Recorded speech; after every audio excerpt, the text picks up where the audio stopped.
চলে আসলাম ছোট একটা মিনি ব্লগ নিয়ে। দেখো কী কী করছি। এখন এই যে দুপুরবেলা স্নান টান করে এসেছি, এসে আজকে একটু নিরামিষ খিচুড়ি বানাবো। মানে খিচুড়ি গরম, কালকে একটু যেহেতু বৃষ্টি পড়েছে তাই একটু মুগ ডাল আমাদের ঘরে মুগ ডাল আর চাল মিশানো প্যাকেট কেনাই থাকে।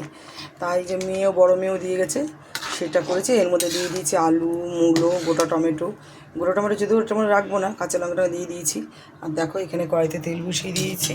এখানে দিয়ে দেবো 5 টাকা লঙ্কা দিয়ে দিলাম, আদা পুরো মিশিয়ে দিয়ে দেবো, জলটা দিয়ে দেবো, হলুদ দিয়ে দেবো, হালকা একটু জিরে গুঁড়ো দিয়ে এটা আমি নাড়াবো।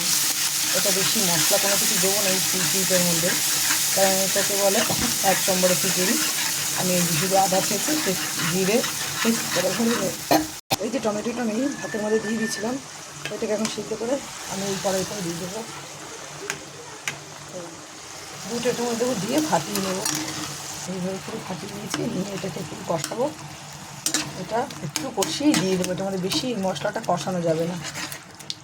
এটা হচ্ছে নর্মাল একটা তাড়াতাড়ির সময় এটা বানালাম।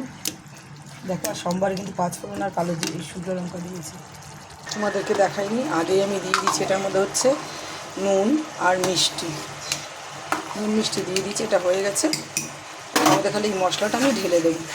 আমি এর মধ্যে দিয়েছি মূলো আছে আর আলু আছে, কিছু না।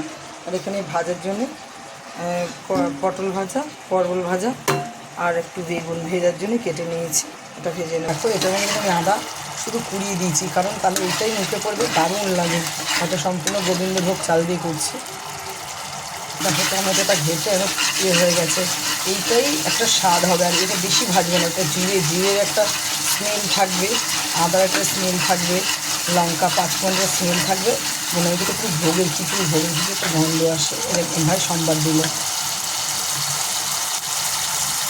চলো এটাকে আমি এবার দিয়ে দেবো এই খিচুড়িটা। দেখো তেল ছেড়ে গেছে, এবার আমি দিয়ে দেবো। দেখো ওহ ব্যাপক লাগবে খেতে।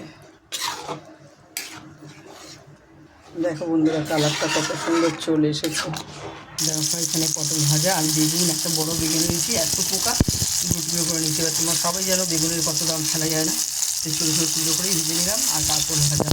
চলো দেখি আর কী করা যায়। হয়ে গেছে, এবার দেখো, এবার একটু তুলবো। ও দারুণ। দেখো কেমন লাগলে আমার এই ব্লগটা, অবশ্যই তোমরা জানিও। আমার ব্লগটা যদি তোমাদের ভালো লাগে অবশ্যই কমেন্ট করো, আর লাইক করে অন্যকে দেখার জন্য একটু শেয়ার করে দিও। প্লিজ অবশ্যই শেয়ার করে দিও। আর দেখো কেমন হলো ব্লগটা। সবাই নতুন ব্লগ বানাচ্ছি, আমি কিন্তু রান্নার ভিডিও দিই, তার সঙ্গে ব্লগটা বানাচ্ছি। দেখো আমি প্রথম নতুন, যদি কোনো ভুল হয় তাহলে তোমরা সেটাকে সমাধান করে দিও বলে আমাকে কমেন্টে জানিয়ে দিও, দিদিভাই এটা ভুল হয়েছে। আমি কিচ্ছু মনে করবো না। চলো টাটা। আর ভালো লাগলে একবার বললাম শেয়ার প্লিজ।